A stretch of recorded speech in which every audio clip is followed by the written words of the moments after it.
What's going on, everyone? CJ back here with a brand new episode of the SFL. That is right, the Smallz Football League, Week 9, and we are here at the trade deadline here in season number 2 of the SFL, and boy, do we have an action-packed episode lined up today. We take on our always tough NFC South rivals, the Savannah Spirits, for the first time so far in this season. Both teams are 6-2, and the Spirits are chock full of subscribers on their team, so this one should be a battle today. Spirits very good offensively. They average the third amount of points per game at 28.1. And also Caleb Hayes, the last year's second place finisher in MVP votes, is doing his thing here. They are third in the league in pass yards as well at 267.7. And they do not allow a lot of rush yards from their opponents. The fifth best rushing defense in the league here, only averaging or allowing 75.6 rush yards per game. Our former offensive player of the year, J.J. Huntington, not having as explosive of a season so far this year, and it might be a little tough today against the Spirits run defense. So in today's episode, guys, we have 4 new subscribers joining the league. Guys, we are up to 136 total subscribers here in the SFL. We got the league blowing up. We got this channel blowing up. We got the Discord going nuts. As always, you guys are awesome. Make sure to like and subscribe to this YouTube channel because nobody is doing what we're doing here on YouTube. I can almost guarantee that. So, we got to check out our new additions to the league. We also had some trades take place. Some trades went down here at the trade deadline. So a lot of things getting shuffled around here in the SFL. So we got to definitely make sure that we see what all happened and where all these players landed. We got a lot to get into today. Cue the intro, man.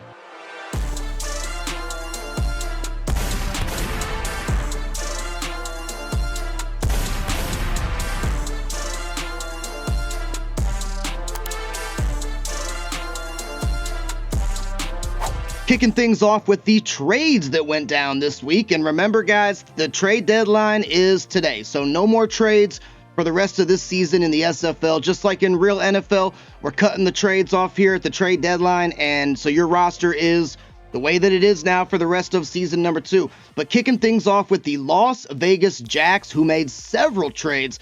Huge shakeup to their roster. First one here, the Vegas Jacks send 2 superstar X Factors, August Dean Miser, the middle linebacker, and Caleb Small, the halfback, and also star corner Hudson Dean Miser to the Montana Mountain Lions for a first-round pick and 2 second-round picks. The Jacks are 1-7. They've been having a tough go at it really this season and last season. And, these subscriber players were not happy in their current atmosphere. So they were looking for a change they got, and the Montana Mountain Lions just got instantly better with this trade. Running back Harley Kays on the Las Vegas Jacks, reuniting with her best friend and fellow running back on the Sacramento Sharks, Liz Miser, and the Sharks only had to give up a third-round pick to pick up this 82 overall star running back, so that was definitely a steal. We know the Sacramento Sharks got tons of subscribers on their team. They just added one more, and they are going to have a very formidable duo there in the backfield. So welcome to the Sacramento Sharks, Harley Kays. And moving on to your very own Tuscaloosa Terminators. So good looking out on this one. I greatly appreciate it because, as I'm sure most of you guys know, this is the team that I play with week in and week out. And keep in mind, I did not orchestrate this trade, so I'm not just trying to, pump my team up and make them better. This is where these subscriber players requested to go. So superstar X Factor Damon Cody and defensive tackle Herbie McMath III are moving over to the Terminators for only a 5th round pick. You gotta be kidding me.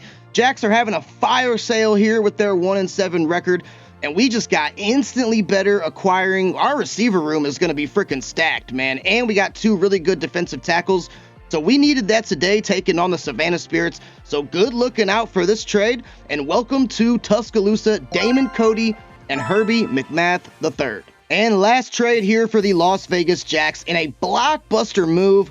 our division rival, who I was just talking about, who we played today, the Savannah Spirits, they just acquired left end Jessica Miser, tight end Mike LaMadrid, and superstar strong safety Adrian Mew III in exchange for Braden Fisk, Kyle Duggar, a fourth, and a future first. So this really shakes things up here. And Jax, don't worry, you guys are still getting some good players, as you see here. Yes. And I did sign you some free agencies, you know, decent overall rated free agencies, just so you weren't a completely cleared roster. You still got some weapons, don't worry. But it makes me even more scared of the Savannah Spirits than I already was going into this one, as they just acquired 3 more very, very good subscriber players. Salem Steelhawks send middle linebacker Tyrell Dodson, this year's 5th and next year's 2nd, to the Montana Mountain Lions for a much better middle linebacker in Devin Lloyd. Mountain Lions just got X-Factor middle linebacker Augustine Miser, so you guys are fine. Don't worry about that. Salem Steelhawks are looking to bolster up their defense. They already got a really good offense and a pretty decent defense as well. And I think bringing middle linebacker Devin Lloyd into the mix is sure to elevate their defensive game. Steelhawks also acquire center Creed Humphrey, one of the best in the business, from the Juneau Snow Owls, for their center Cooper Beebe, a 3rd this year and a 3rd next year. Salem Steelhawks over in the NFC West, they are 5-2 this year, looking to make some noise. So, you know, they were shuffling things around at the trade deadline, and so far adding a couple really, really good pieces. Creed Humphrey, of course, being one of them. And last but not least, on these Steelhawks, they acquire cornerback J.C. Horn from the Louisville Fighters in exchange for cornerback Kamari Lassiter, a 2nd and a 5th. So Steelhawks getting much better. And to quote my man Cameron Moore in the Discord, quarterback of the Steelhawks team, F them picks, we won a bowl. And here's one that I teased last episode. I was surprised I didn't get more comments, but this is why you got to watch the videos in full, because you never know when I'm going to throw something out here. So Edmonton Coyotes are acquiring our middle linebacker that I auctioned off to the highest bidder, and that would be superstar X-Factor Roquan Smith. So congratulations, Coyotes. I spun a wheel, and they were the winners. They won this contest, if you want to call it that, trade, if you want to call it that. So I know that you offered me DK Metcalf as well, but we already got 3 really great subscriber receivers. I don't want to mess that up, so I'm feeling a bit generous today. I'm going to let you keep DK Metcalf. Okay. And now you just got one of the best middle linebackers in the game, Roquan Smith. And last but not least, for our trades this episode, again, the Edmonton Coyotes in the fray. They send superstar X-Factor defensive tackle Jonathan Allen and rookie linebacker star dev Brad Crockett over to the Akron Summits in exchange for superstar development linebacker Jeremiah Owusu-Koramoah, JOK, and a rookie corner, also star dev Monty Stockton, for a 2nd and a 1st. So I think that was a pretty fair trade. The Coyotes were looking to ship off Jonathan Allen. They wanted to get a better linebacker, but the Summits do get something great in return. And I believe Kenny Clark is their other defensive tackle, if I'm not mistaken. So if that's the case, like, that's a deadly, deadly defensive line right there. So in the Discord is where all these trade requests popped off, some of them in the comments of the YouTube here. Of the YouTube? Yeah, of the YouTube. The comments of the YouTube. No, but in all seriousness, the Discord is going nuts. And if you guys are not in there, you should join, because that's where a majority of these trade requests went down. So shout out to all the players that moved around, all the teams that acquired new pieces. The landscape will definitely look a little bit different for the second half of this SFL season. And as always, guys, if you would like to join the SFL as a creative player, check the pinned comments. It's got all the information I would need to add you into the league next episode. And also take a little gander at my channel membership. Only a couple bucks a month. I mean, literally like $2 a month, 3 or 4 for the high tier. You get to support me as a content creator, and that's also how you get Superstar and or Superstar X-Factor dev for your player. But a couple new subs joining the Portland Lobsters, so nice to see them getting some more recruits joining quarterback Tito Flames. We have a new wide receiver in town, and that would be Cam Williams. So shout out at Ori for making this submission here. Cam is 6'3", 210 out of Notre Dame, and he has the Jamar Chase type of build with the A.D. Mitchell drip. Don't hear that name all the time. Huh? Adonai Mitchell, good player. But yeah, that's kind of who this was modeled after. And looking at Cam here, he's very fast with 95 speed. And similar to Jamar Chase, he can run those deep routes. We know Jamar Chase can catch deep bombs from Joe Burrow all day.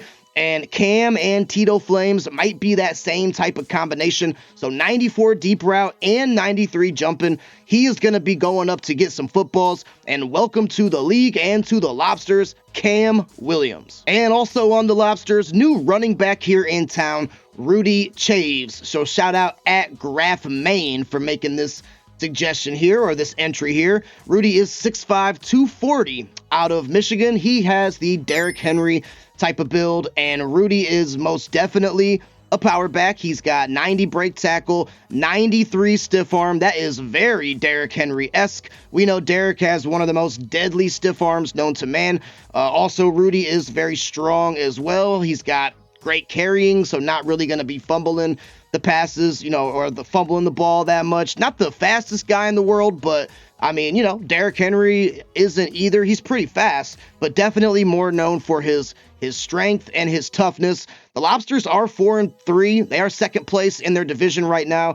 And with the addition of Cam Williams and Rudy Chaves, and also having Tito Flames from last episode, the Lobsters may be looking to claw their way to the top. Sorry about that terrible pun, but you guys get it. New subscriber, defensive tackle, joining Easton Dwayne Marlowe here on the Sacramento Sharks, and that would be Bruce Jaws. So shout out Easton Dwayne Marlowe for making this submission here. And another 7-footer. There's no shortage of 7-footers in this SFL, but Bruce is 7 feet tall, 345 pounds out of UCLA. He is a run stopper, but he can really do it all if you think about it. Some would even say he can devour everything in his path. Yes? No? Maybe? I don't know. He can, though. He's very strong with 92 strength and 90 power moves.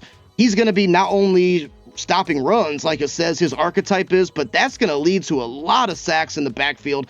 I mean, not the most agile guy, not the most finesse in the world, but he will beat you with brute force, and he's going to be making a lot of noise here. The Sharks are looking to get back into contention. They're 3-4, I believe, so they're right there in the mix, and adding Bruce Jaws here is sure to help them accomplish that. And this one I definitely got a kick out of. New quarterback here on the Rochester Rebels, and that would be Mr. Vanilla Vic. So shout out at AJ Hance for making this entry here.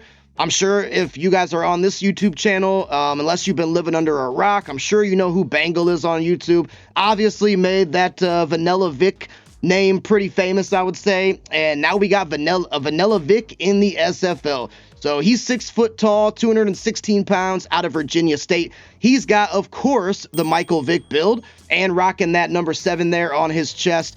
He can throw the ball really well. I mean, as well as you would want a starting quarterback to throw it, but he's got 99 speed. I mean, that's going to be the catalyst right there. I don't think it shows. Yeah, it does show it. 86 juke move, 82 spin move. I mean, 94 throw on the run. Like, yes, he's accurate. Yes, he's got a pretty strong arm, but this dude is going to be Vanilla Vic, truly. He's going to be escaping the pocket, breaking people's ankles, doing it with his legs. And now we got not our first subscriber on the Rebels, but our only subscriber now, as previous one has moved. I believe all the teams have subscribers on them now. You can go check out the first video in this playlist. It's got all the teams that I created, all 32 of them, if you want to join. But welcome to the league and to the Rochester Rebels, Vanilla Vic. Couple rivalry games back to back. We played the Oklahoma City Eels last week, and we lost to them for the second time this season. And now we play the Savannah Spirits, who I don't think we've beaten yet. I don't think that we beat them last year. Of course, they were one of the best teams in the SFL last season. Get a look at their away uniforms for those who have never seen them before. This is their home jerseys, and then wait for it, we got the Halloween Knights. Very, very fire. I did rock those last time, though, so we will stick with the standard aways. And if you guys are fired up for this SFL series and you're loving this content, please like the video and subscribe to the channel. Help me get up to 2,000 subscribers and then also get monetized on this channel as well. That would be awesome. But without further ado, let's get on down to Skynet Superfield in Tuscaloosa, Alabama and get ready for the game. And there are the dreaded Spirits. I hope that Caleb Hayes is going to be seeing ghosts out there today, but I highly doubt it because he is one of the premier quarterbacks in the SFL. Finished second in MVP voting last year, only behind Lamar Jackson.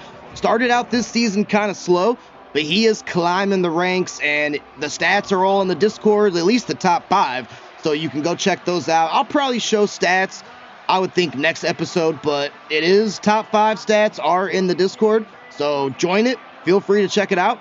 And we are going to see Mr. Caleb Hayes up first, and I'm sure that he is going to be looking to propel his boys to a nice victory. Having a good season, too. 2,100 yards, 25 touchdowns, and 4 interceptions.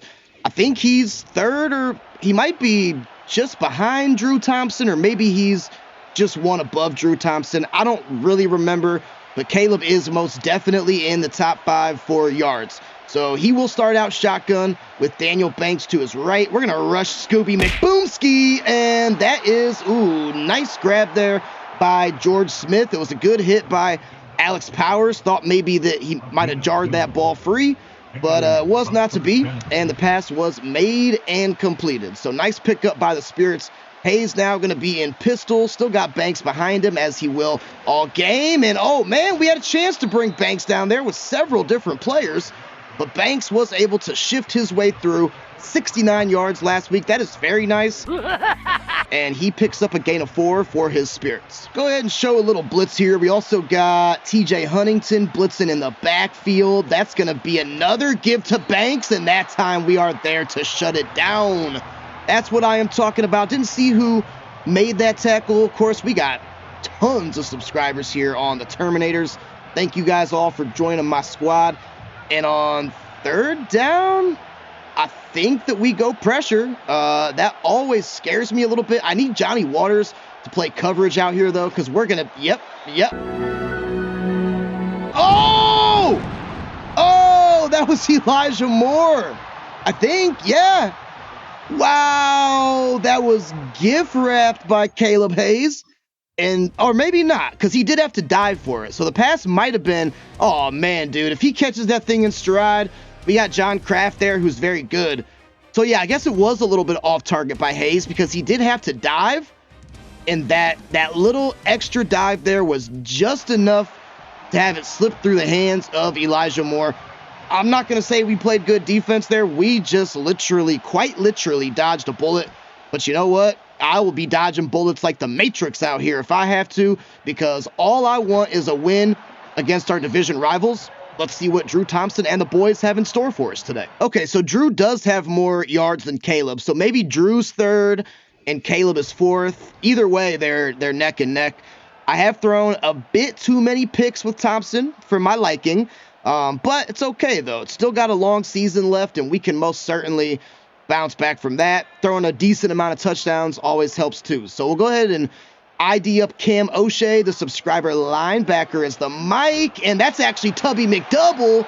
Yeah, we added him last episode. Didn't do much on that run, but I added him last episode, and I forgot to, he's our backup running back, of course, and I forgot to work him into, the proper sets, so we should be seeing a lot more of McDouble today, and of course, JJ Huntington's still going to always get his reps. So it's 2nd and 10 here. Got a couple sticks on the field and hoping that one of these bad boys gets open. Okay. Well, that was, who was that? I got to remember. Oh, yeah, Damon Cody. That's right. I don't know our new subscriber players' numbers yet. I got to make sure that I get those figured out. Got to update my team roster here. That was Damon Cody, and it did, unfortunately, slip through his grasp. Now, on 3rd and 10, it's a very important down and distance here.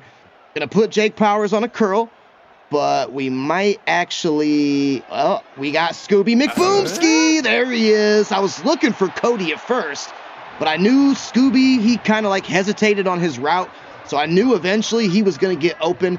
Monster pickup by our premier subscriber tight end. Now, hopefully I didn't work Tubby McDouble into too many sets here, because have not seen JJ Huntington yet, but let's see what big number 22 has here in store for the Spirits. He's not the fastest chap. He's definitely our power back, and 2 very different run styles. J.J. Huntington is like a agile, Saquon Barkley type of player.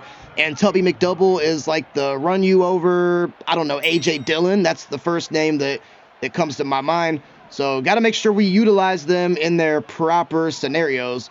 So it's 2nd and 9. Jake Powers kind of getting pressed, but at the same time, not really. Let's just dump it down to Ty Huntington, who gets very close to a first down.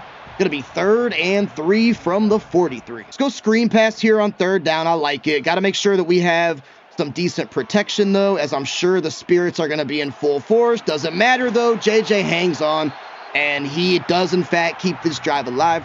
So a nice drive brewing here by the Terminators. Can we keep it up, though? That is the question. Get a quick look at this Savannah Spirits defense here. Jessica Meiser, who just came over in the trade today, is their left end, and D Ford is their right end. That is the real D Ford that used to play in the NFL too, by the way. So nice to have him in the squad. Tavondre Sweat and Bobby Brown are the defensive tackles. Jonathan Cooper is the left linebacker. Cam O'Shea and Jaden Hayes, a couple stat sheet stuffers here on defense.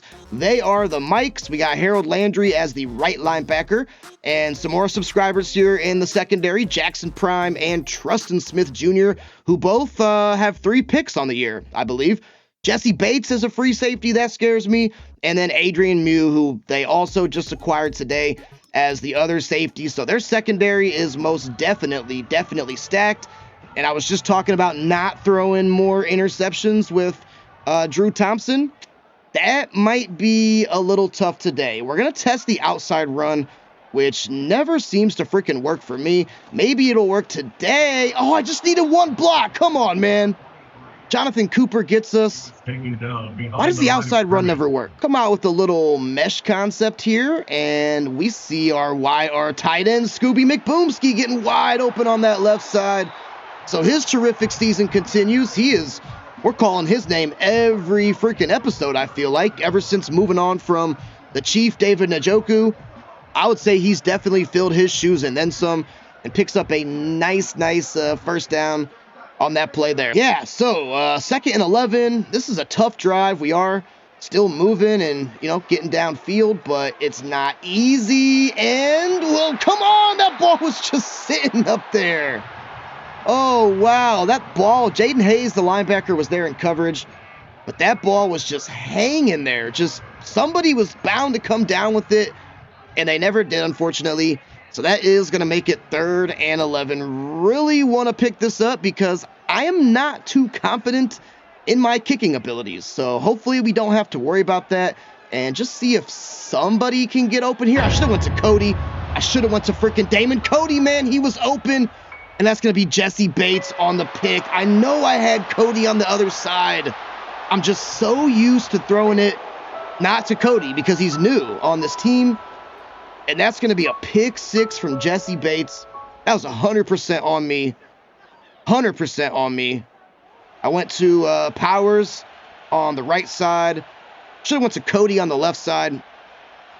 Huge missed opportunity there for your boy. Okay, so let's not do that again. Jesse Bates also has his X Factor activated, which scares the ever-living daylights out of me. I'm not going to lie to you. Powers is getting pressed, but usually we can hit Ty Huntington on this drag route here, crossing route, I should say.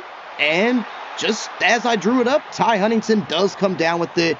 Jesse Bates luckily wasn't in the vicinity, so nice start to drive number 2 from Thompson. And we'll go back to Huntington here again on 2nd and 4, and Huntington trying to find a little crease there.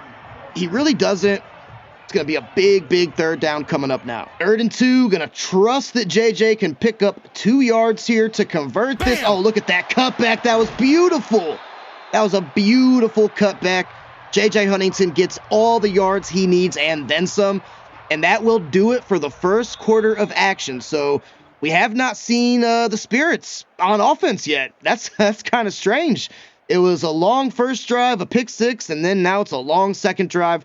So we're still waiting to see the Spirits offense, and hopefully we'll be waiting a little bit longer as I am hoping to cap this drive off with some freaking points. Ball is on the 27. We're going to come out gun and run a little play action here. Who's going to get open? We're just going to actually take off with Drew Thompson which we do not do too often. And that is why you see me slide there with the quickness, because I am not trying to risk a fumble. Don't want to have a fumble and an interception all in the same half. That would be highly, highly annoying. And now on 2nd and 4, I think that we just, if I can get on, I want to send Zach Ertz, motion Zach Ertz over to the left. I'm taking my good sweet time here. And we got to make sure we snap this ball. The linebacker does go in motion, but JJ, okay. I didn't really take the right angle there, but JJ is able to make it happen, and a good couple of runs from our stud running back. Now we're into the red zone. Let's go ahead and cap this drive off with some points, please. Powers may be the one to do it. He is on that shallow cross. I love when the coach draws that play up inside the 20. And yes, that was a coach suggestion, by the way, just in case you're wondering. And Jake has scored on that very same play many times this season. He was up there leading the SFL or close to the top in receiving touchdowns. He kind of dropped a little bit, but scoring that one will get him right back into the mix. And what a nice response by Tuscaloosa. Kick should be good from Corey Booter, and it is. So now, for the first time today, we are going to see the Savannah Spirits high-powered offense. And what am I talking about? The Spirits got the ball first, so I'm all messed up. It was Elijah Moore drop is what it was. So you're probably thinking like, dude, do you even know what's going on in your own video? No, I don't actually, as a matter of fact. Passing touchdown leaders, though. I do know that Caleb Hayes is leading that. Also, Gianni Cortese, Caleb Fusco, Craig Ray, and Caleb, didn't see who it was Drew Thompson, duh. So all subscribers leading in the passing TD category. You like to see that, always good. And now we get to see Hayes and the boys back to work here. He's going to come out shotgun, and he has catching a completion there to Dallas Bolton, who left for a little while, went to the Kissimmee Crocs, and now he is back in a Spirits uniform. Fuck yeah! So checking out the Spirits offense, of course, Caleb Hayes, no introduction needed, and running back Daniel Banks is also there as well, so he is a weapon.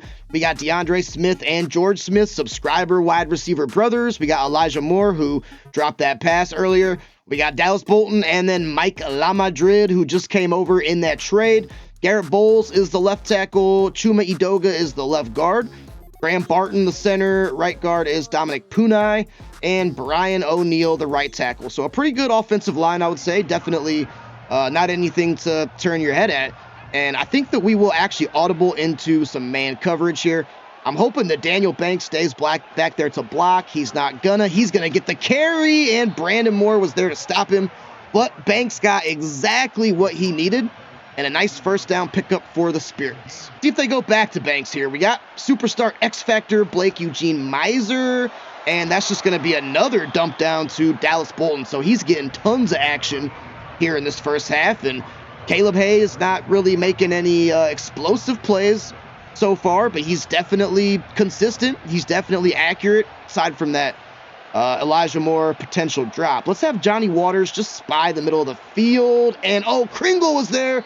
He couldn't get the tackle on Banks, but he slowed him down just enough for Brandon Moore to make the stop. Another big third down. I think that we probably go pressure again. Yeah, we're going to go pressure again. Not heavy pressure, but enough. But actually, you know what? I'm going to have Brandon Moore play man coverage out there. I was having him rush, but it doesn't even matter. John Kraft tried to punch that ball out.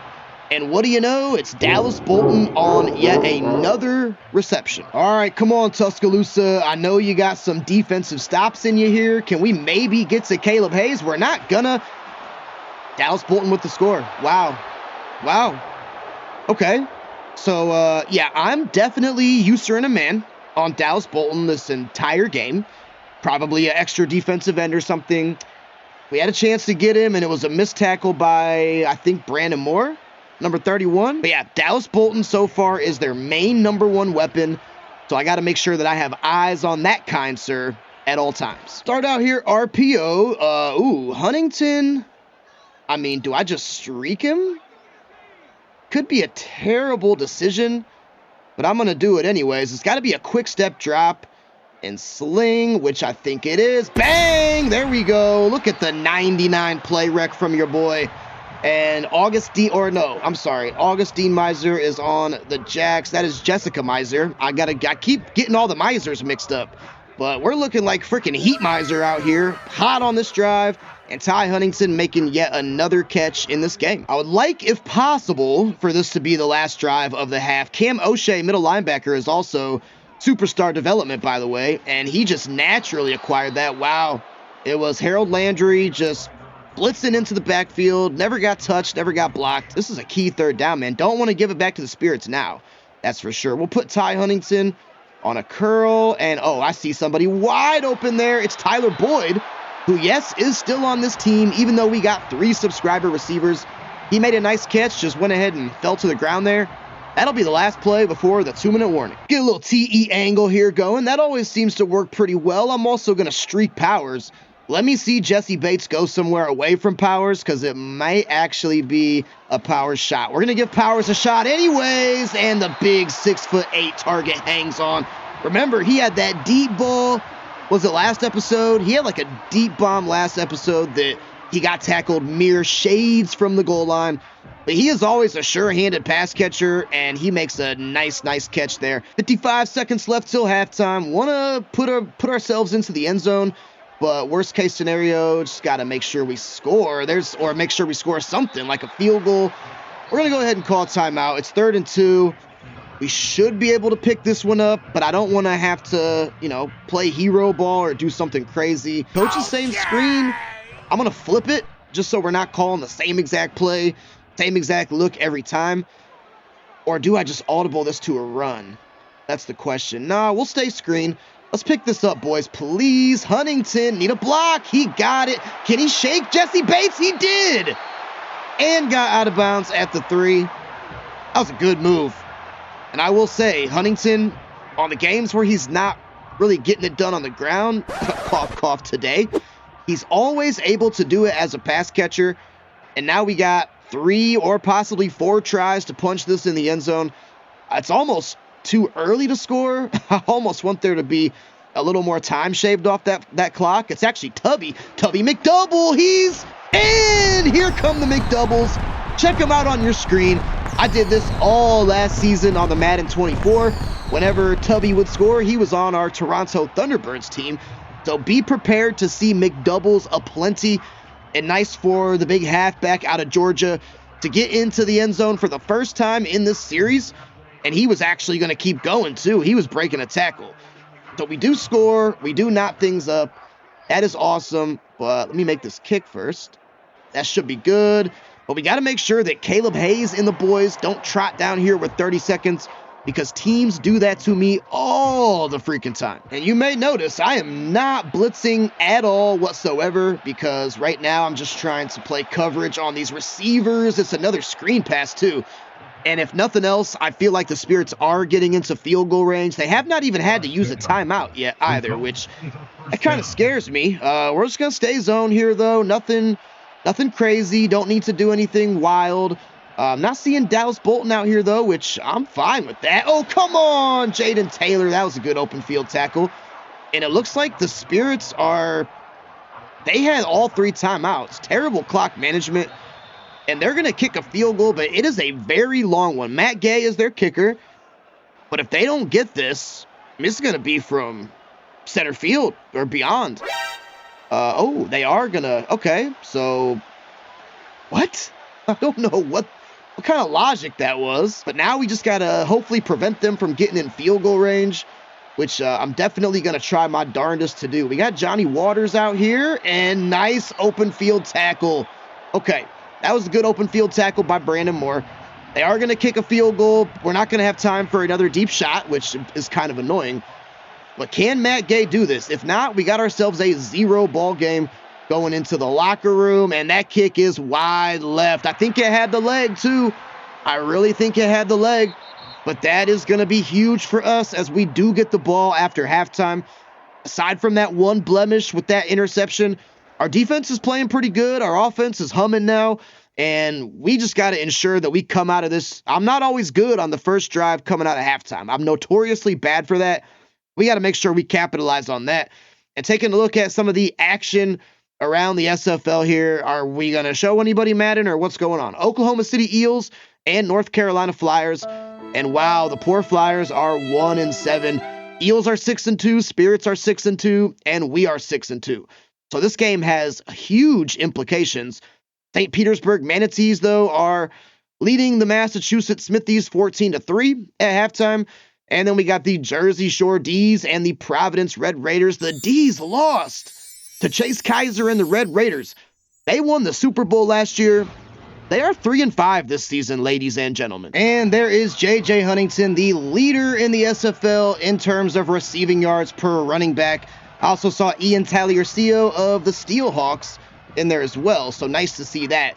And let's start off with some ground attack here in Tuscaloosa. Really want to get that established. Don't want to have to rely on 50 passes a game, 50 passes today from Drew Thompson. Let's see if we can get this left side going, and that's going to be a pretty good start. We are brought down there by, I think Cam O'Shea, the star middle linebacker, was there to get us. But I will certainly take a gain of 5. And you know what? I'm going to stay on the ground with Huntington here. I love this tight end flex formation, and we're usually able to get something going there on the left side. We do got Jaden Hayes, the other subscriber over there, and okay, Hayes was in fact the one to make a tackle. Now it's 3rd and 6. Could be McBoomski time. I am going to have Jake Powers run a curl, and he might be the read. He is not the read. We had Ty Huntington getting open. I'm not always good on the first drive coming out of halftime. But Jessica Miser gets the sack. And what did I say before halftime? I said I'm not notoriously good at starting out halftime drives. Well, there you go. Trent Williams was the blocker. He's supposed to be Hall of Fame level left tackle.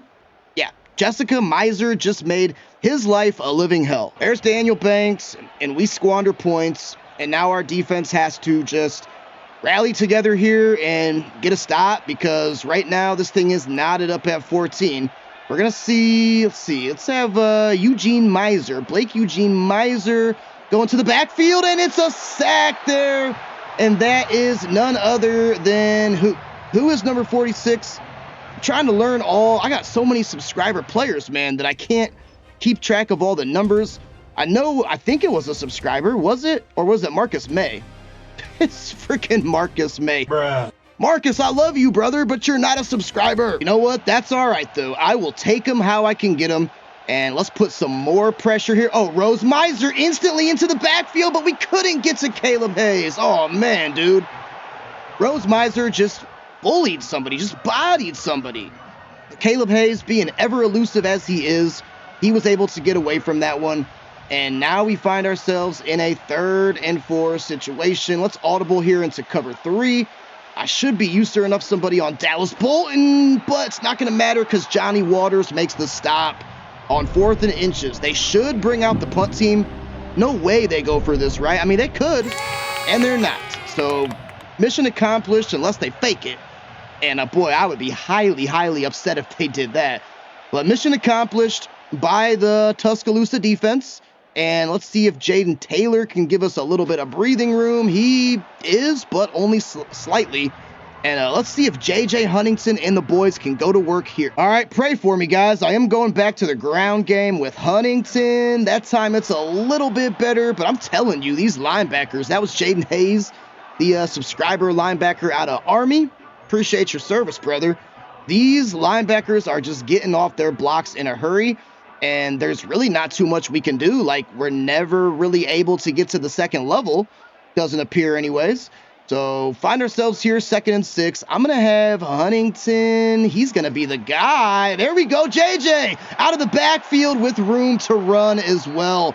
And I don't know if you caught that, but I did audible him. He was running a wheel. I put him on a streak, so just make that cut a little bit sooner. And there was nobody there. Massive gain for our running back, who's having a good game receiving, but not really running the ball. Like I said, I will take them how I can get them. Got the ball into Savannah territory from the 34, and let's just keep this good drive rolling. I'm probably going to maybe look Damon Cody's way. I tried to snap it, and he didn't go in motion, so that was a little sketchy. Thank God we got that pass off. Again, we had heavy pressure in the backfield. Jessica Miser again.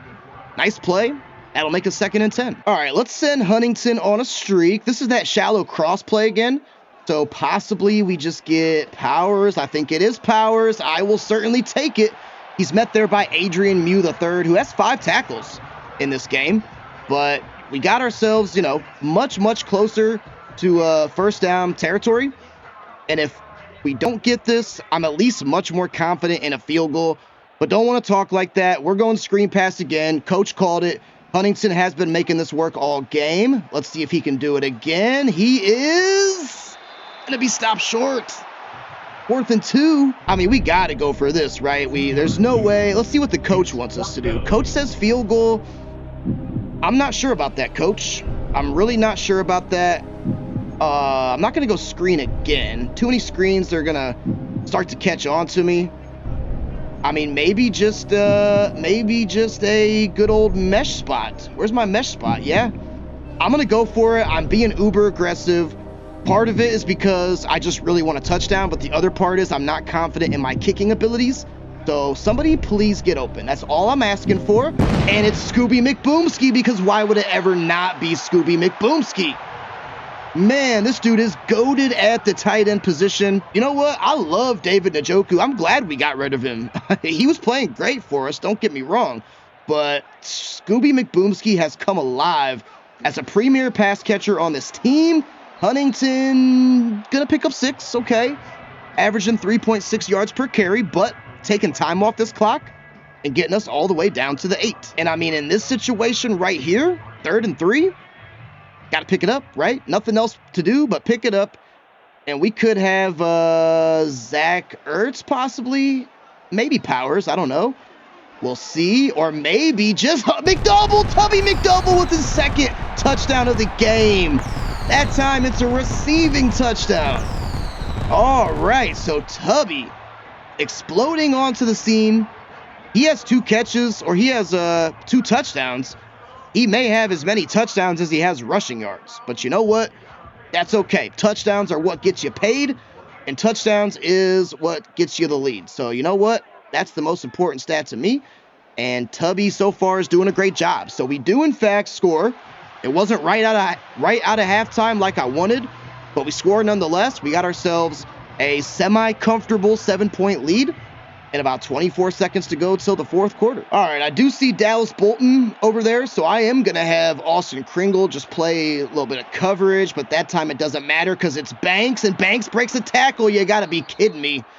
Wow, thank God Amari Taylor was there, because Banks could have been gone off to the races, and that was easily his best run of the game. We're not really seeing too much running back production in this one. So 21-14, we got a lead going into the 4th quarter. That's the most important thing.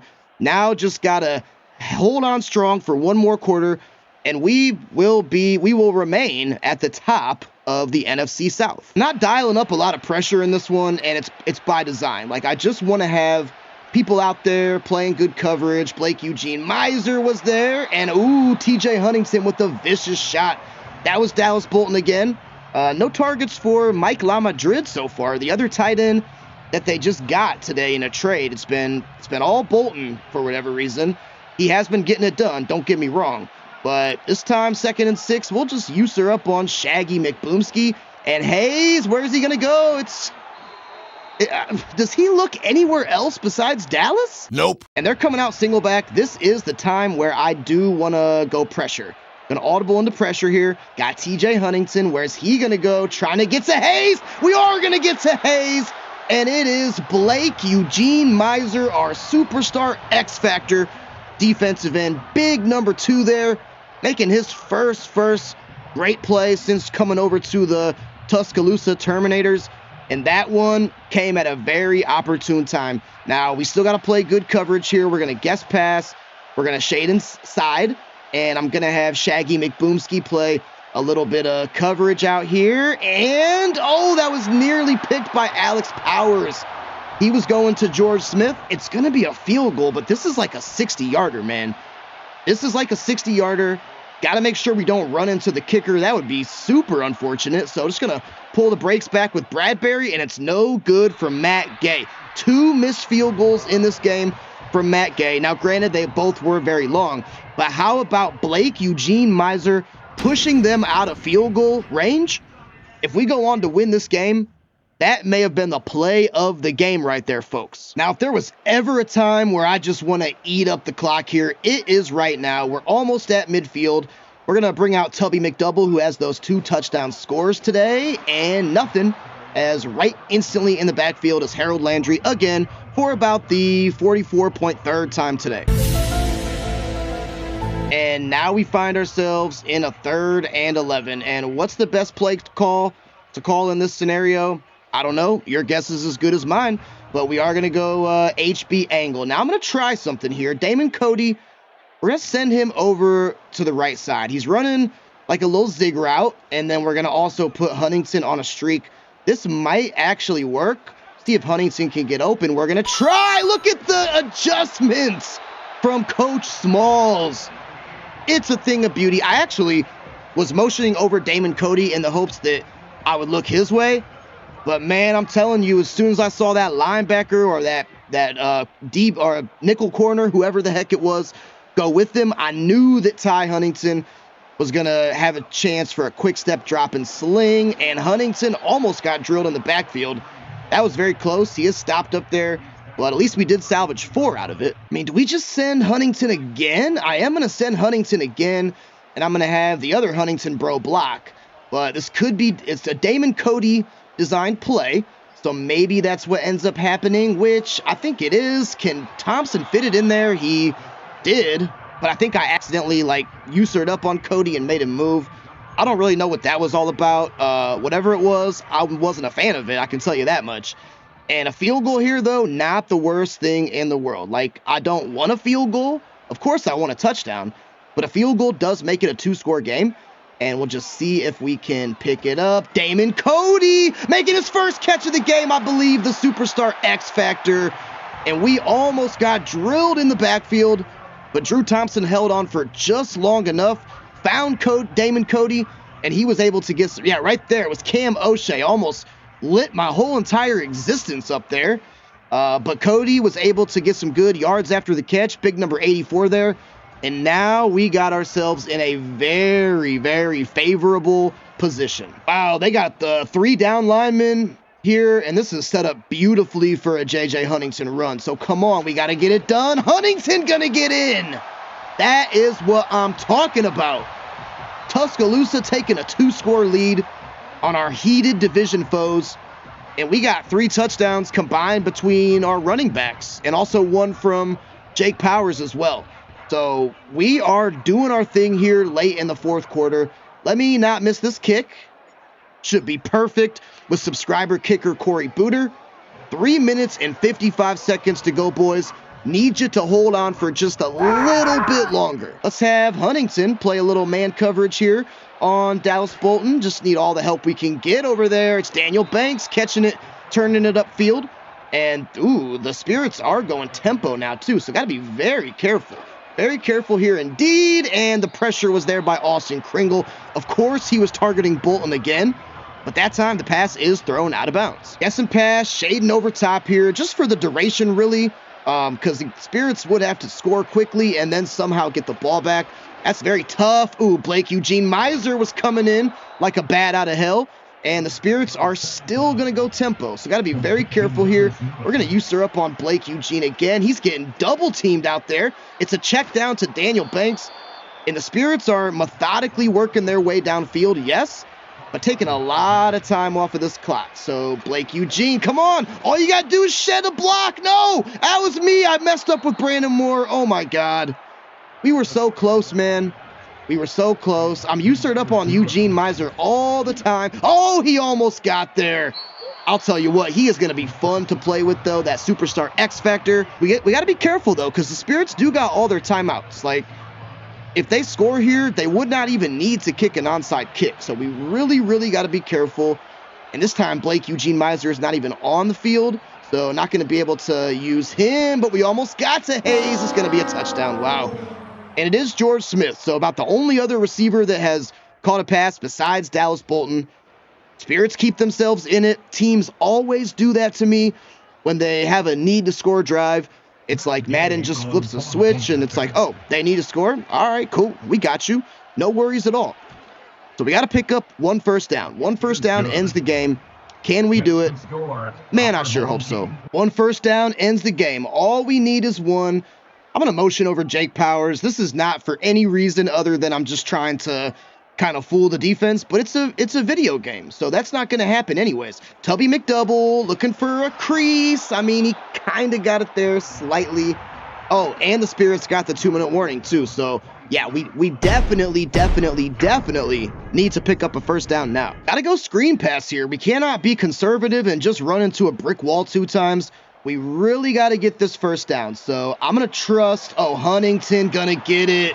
Now, they still can stop the clock 3 times, so the game is not over. Well, 2 more times. So the game is not technically over. And yes, I did call that screen pass, sue me. I mean, there was no way that I wasn't going screen. But they could technically get the ball back with maybe about 20 or so seconds. So, but 1 first down now 100% ends it. So let's see if JJ, my main man, JJ Huntington, can get this. I really hope that he can. Let me get some good blocking, please. Right up the gut. I mean, 5 yards. Hey, if we do that again, that's finito. Just need 5 yards, JJ. Are you good for 5 yards? We got to watch the 2 middle linebackers there. They're always a problem, and I just couldn't find the crease, man. I couldn't find the crease. I think I had it there, too. I mean, last thing I want to do is throw a freaking pick 6. Like, let me see what RPO looks like. And yes, I'm calling my own play again. I don't care. We need the dubs. After how last season went, I am all about getting the dubs this year. And maybe the RPO's there, but if it's not there with Huntington, we just got to let McDouble run. And if he runs, he runs. But I think it is there with Huntington. First down, no! 4th and 1. Oh, man. Oh, man. Punt. We probably should. We probably should. Let me at least see what the quarterback sneak looks like. This is the hardest game to end, okay? Let me tell you what. This is the hardest game to end. Ooh, I don't really like that. I do not really like that. We can call timeout. They'll have to punt it with under a minute to go. That's probably the move. JK, LOL, we're going for it, 4th and 1. I mean, come on, JJ. Like, there's no way that you shouldn't be able to pick this up, brother. And he did. He got it just barely. Oh, my God. Oh, my God. Oh, my God. And that's ball game. You know what? That may seem like a crazy call, but even if we pinned them deep in their own territory, if there's a minute or so left, I just know because I play this game all the time. Quarterbacks will drive down the field if they want to, but that's why you got to have ice in the veins. J.J. Huntington surely did. It wasn't always pretty from him, but ultimately he is the one that seals our game and seals the W for us. So thrilling contest here in Tuscaloosa against our division rival, and spot check me if you guys know, but I believe that's the first time that we've beaten the Spirits. I know that we lost to them. Yeah, that has to be, right? We played them twice last year. We didn't see them in the playoffs. We didn't make the playoffs, so of course we didn't. Yeah, surely they beat us twice last year. I'm nearly positive. But regardless, and that was that nice touchdown run there by Dallas Bolton, who was definitely Caleb Hayes' favorite target, I would say, in this one. But taking a look at how the QBs did, Drew Thompson, he started out rough with that INT, but he never looked back after that. 286, 74% completion rate, and 2 touchdowns. My man had like a 40% completion last week, so this was a very strong rebound game for him. Caleb Hayes played good too, 80% completion, 2 touchdowns, but only 193 yards. You got to get a little bit more than that. J.J. Huntington having, really the same type of game that he has week in and week out. 17 carries, 65 yards, a touchdown though, and averaged 3.8 yards per carry. Daniel Banks had 7 for 37, averaging 5.2. Not really sure why they didn't go to him more often, but they didn't. And here's the stat line for you. Tubby McDouble, 6 carries, 4 attempts, only averaging 0.6 yards per carry, but 1 rushing touchdown and a passing touchdown. That's pretty crazy. And Drew Thompson ran 2 times for 5, and Caleb Hayes ran 1 time for 13. Receiving, Dallas Bolton had himself a game, though. 9 catches, 81 yards, and a touchdown.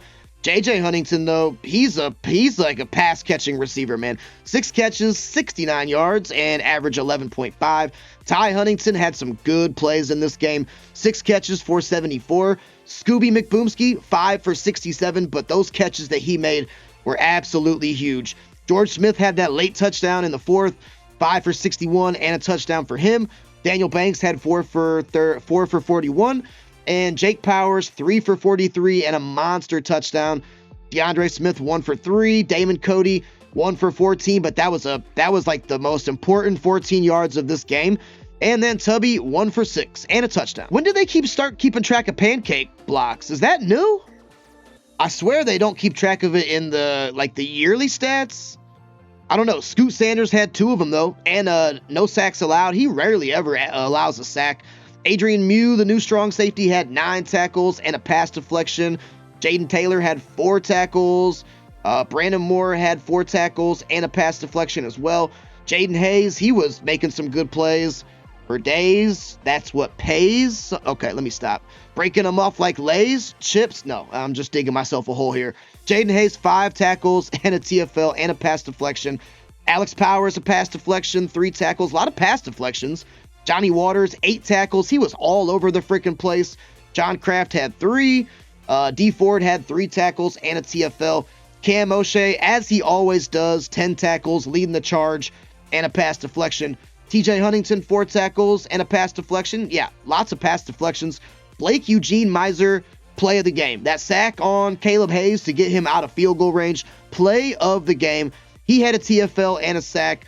Amari Taylor had 2 tackles. Jessica Miser had a sack. Okay, so the Miser family here had a sack. 1 TFL sack for Jessica. Jackson Prime had 5 tackles. And who else? Am I missing anybody else? Tubby, he had a tackle. Oh, Trustin Smith had 4. Austin Kringle had 1 tackle. And Shaggy McBoomski had 2. So, yeah, lots of subscribers between these 2 teams.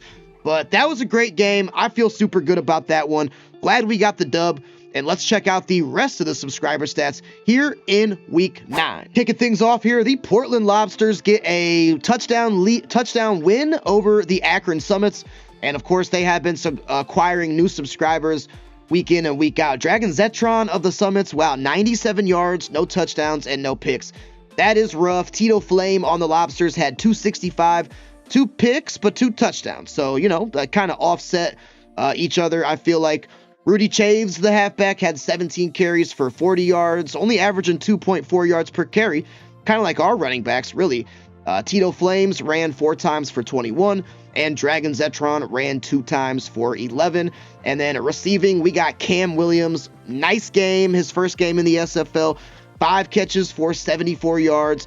And then Rudy Chaves as a receiver, he's the running back, but as a receiver, 5 catches, 50 yards, and a touchdown. He might as well just be the JJ Huntington build, I would say, because that's about the stats of our halfback. But nice win by the Lobsters. They may be first place in their division now, and a tough loss by the Akron Summits. And this is that game we saw at halftime, but the Providence Red Raiders do come away with a 6-point victory over the Jersey Shore D's. Quarterback Chase Kaiser played decent enough to get the dub. 202 yards, 2 touchdowns, and 2 interceptions. Lamar Jackson did not play well, as a matter of fact. And also Chase Kaiser ran 5 times for 33 yards. And receiving-wise, none on the Red Raiders, but Jesse Moore on the D's had a good game. 10 catches for 85, similar to Dallas Bolton on the Spirits. And Tommy Pickle had 3 catches for 47 yards. And then defensively, we get a look at Aiden Grau. Good game from him. 5 tackles, a pass deflection, but an interception that was returned for 13 yards. Unfortunately, it was not enough, as the Providence Red Raiders, they actually might be first place in that. That AFC East is all jumbled up right now. but they get a nice win over the Jersey Shore D's. Edmonton Coyotes don't look now, but 2 wins in a row as they get a victory over the Sacramento Sharks. And there is subscribers all over the place on these 2 teams. And you know what? I noticed both of the games that Caden Haskins Jr. has won, his stats haven't really been that good, but doesn't matter because the best stat in the world is a tick in the win column. So Caden had 158 yards, 2 touchdowns, and no interceptions. Rico Johnson on the Sharks had 253, 2 touchdowns, but 1 interception. And that interception may have just been the difference in this game, honestly. Jackson Hyde on the Coyotes had 17 carries for 67 yards and a touchdown. Caden Haskins, the quarterback, ran 4 times for 27. Liz Marlowe, only 12 for 22. Rico Johnson, the QB, ran 5 times for 20. And Harley Case, 2 rushes for 10 yards. So not a strong rushing performance from the Sharks. And that could have been one of the reasons why they could not get the W in this one. I'll tell you, though, this receiver from the Sharks, he is a stud. I see it week after week. Gerald Cole, 6 catches for 73 yards and a touchdown. Timmy Winfield on the Coyotes, 5 for 66. Lonnie Marlowe on the Sharks had 5 for 42. And Traquan O'Neal on the Sharks had 2 for 28. Running back, though, Jackson Hyde. So nice job from her. Yes, you heard me right. Her getting a rushing touchdown and a receiving touchdown. She was at 2 for 24. And one of our newer subscribers, BT Millie on the Coyotes. Not a great game, 2 for 19, but must have been just enough. And I'm glad I kept DK Metcalf on this team. Yeah, 2 catches for a whopping 9 yards. Defensively, Cody Bricks had himself a game. 7 tackles, a TFL, and 2 sacks. That is a great game. And Roquan Smith, who we just traded there, had a sack as well. And also Dean Miser, 6 tackles, no sacks or no TFLs or anything, but 6 tackles, you'll take 6 tackles, right? Trey Vaughn on the Coyotes, the free safety, had 3 tackles and no picks or anything like that. Hakeem Milton, who we just added recently, he had 2 tackles on the Coyotes. And Bob Doodle, the middle linebacker, had 2 tackles as well. Bruce Jaws, who just joined today, 2 tackles, a TFL, and a half a sack. So a nice game from him. Roger Miser, the corner, had 2 tackles and a big-time pass deflection. Easton Dwayne Marlowe, the D-tackle, he had himself a tackle as well. Billy Bob Joe, the safety, had 1 tackle. And Blake Miser, superstar X-Factor, had 1 tackle and a half a sack. So nice to see at least some good defensive performances, even though, the Sharks could not get the victory. Some of their players still showed up and showed out here. So, wow, what a game. Shout out to the Edmonton Coyotes, now 2 victories in a row. They are trying to get back to their winning ways. And the poor Flyers, man, they just cannot catch a break this season or last season. And the Oklahoma City Eels, they stay within a half a game of us. They get the 27-15 win over the Flyers. And Mason Buchanan played great, 280 yards, 2 touchdowns, and no picks. And Alex Thompson, only $169, no touchdowns, though. No picks, so he was clean, but no touchdowns. Grom Briner, the running back, 15 for 54.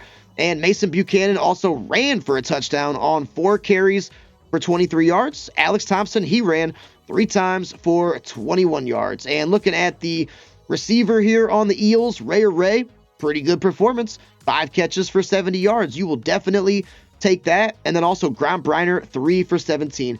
And then, of course, defensively, we have one subscriber here, Dr. Dre Harris, and he had 6 tackles. So a nice win by the Eels. Thank God we're done playing them. Both of our losses came to them. And I hope we play the Flyers again. I believe that we do. Big time, much needed win for the Topeka Silverbacks. They were on a skid here. And quarterback Kyrie Brooks outdueled quarterback Nick Strickland. So Kyrie had 242 yards, a touchdown, and a pick. And Nick Strickland had 178, 2 touchdowns, and 2 picks. Bayro Brooks, pretty good game there for him too. 17 carries, 52 yards, and a touchdown. And Kyrie Brooks had 8 for 35. So nice job by the Silverbacks. Get a look at the lone receiver here on the Suns, Miguel Guerrero. He had 3 for 41. So a little interdivision matchup here.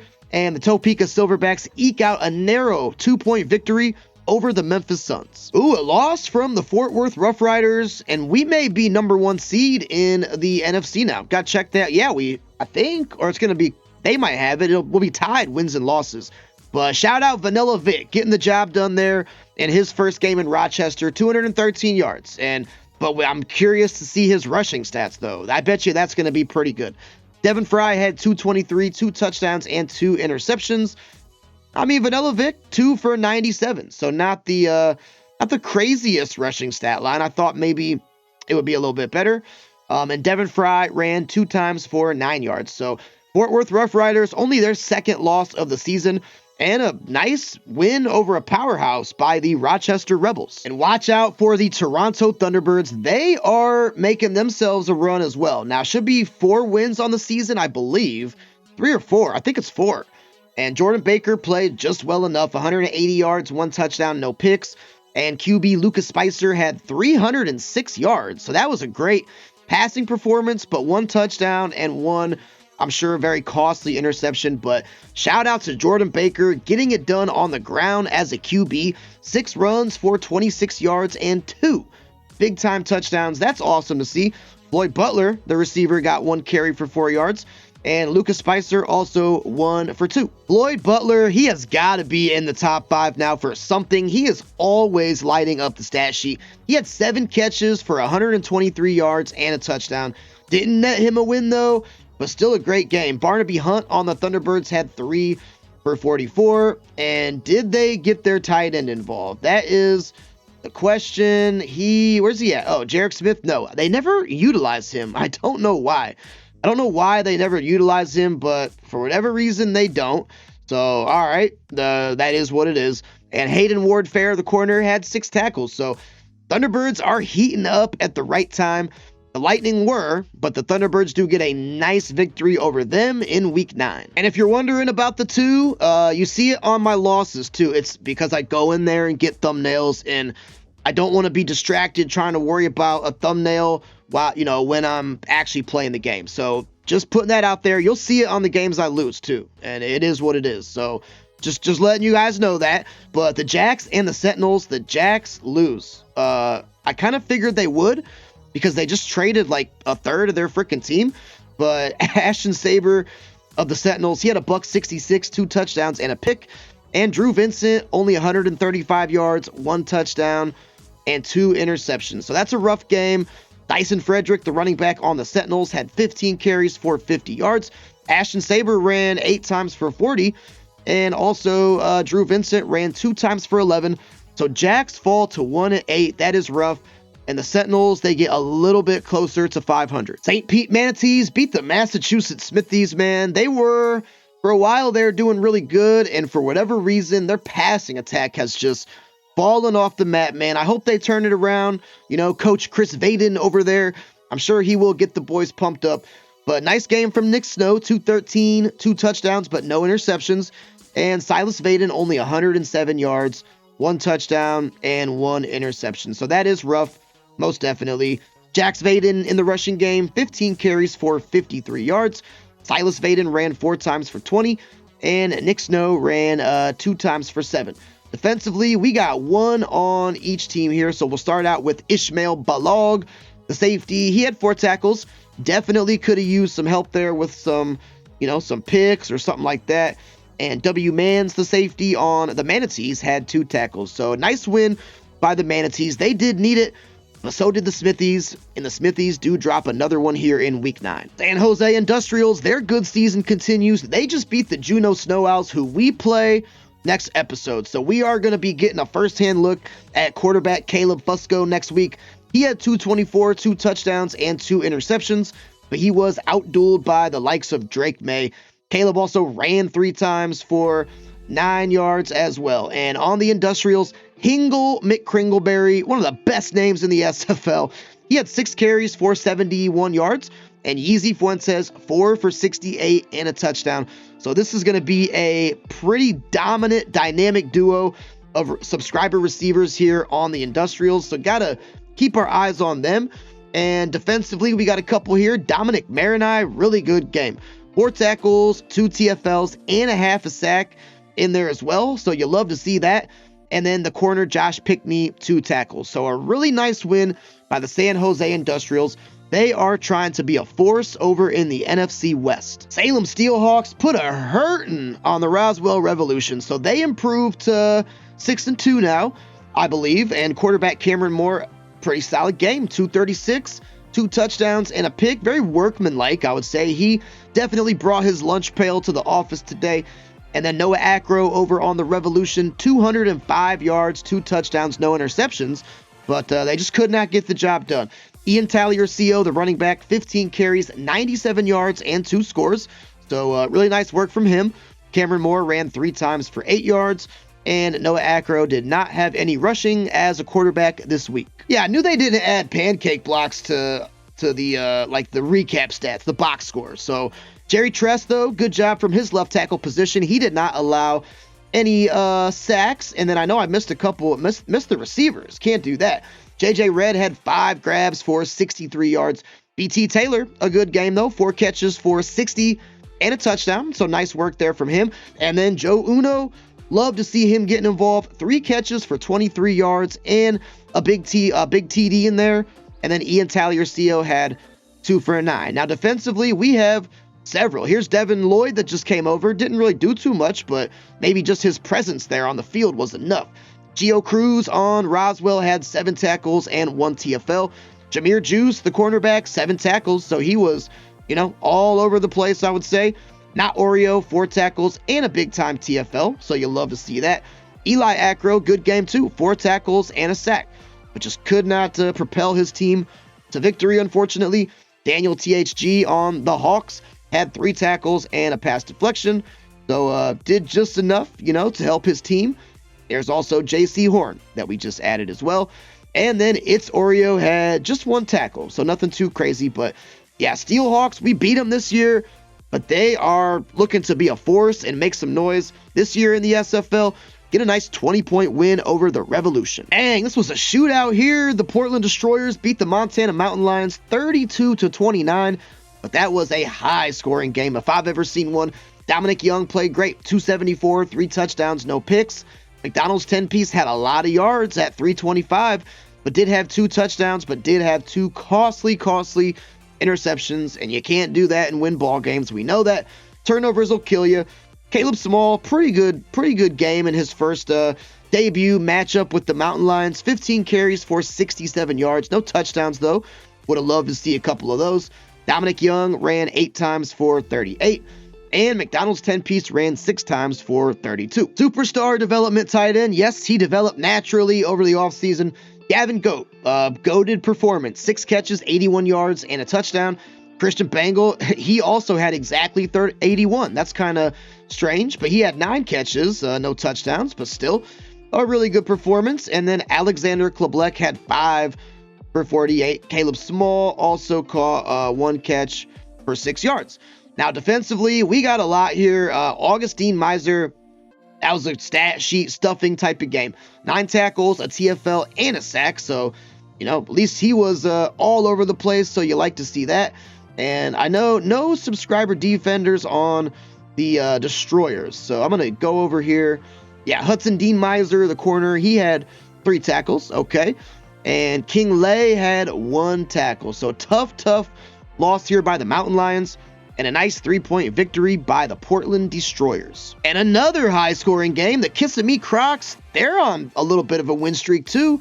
They win 38-35, and they used to have Dallas Bolton, who we just played on the Spirits today. So he was getting the ball thrown by Pat Mahomes, and Pat Mahomes is, just like he would always do, still finding targets. So no worries there. Blake Altenhofen, a nice game, 9 catches, 107 yards, and a big-time touchdown. So that's always great to see. These receivers here in the SFL seem to always be having some good games. And then, of course, on the Fighters, Charlie Wicker, the strong safety, only 6 tackles, definitely could have used a game-wrecking type of play, and a really high-scoring win from the Kissimmee Crocs. And if you did not see your team this week, that just means they were on a bye. You see, we got our bye coming up next, and we take on the Juneau Snow Owls, so quarterback Caleb Fusco, they're only 2-7, but then we take on the Portland Lobsters and quarterback Tito Flames. So subscribers, just week in and week out as always. And the big question, did we get the number 1 seed? As of right now, we have it. So Tuscaloosa is the number 1 seed, Fort Worth is the number 2 seed, Salem Steelhawks are the number 3 seed as of right now, and the Grand Rapids Lightning, even with that loss to the T-Birds, who are now 4-5, they still got the number 4 seed. So what a fun, exciting game today. Shout out to all the subscribers who balled in, who showed up and showed out, who balled out this week. And that is going to do it for me tonight, guys. As always, I appreciate you stopping by. I will catch you on the next one. Until then, peace.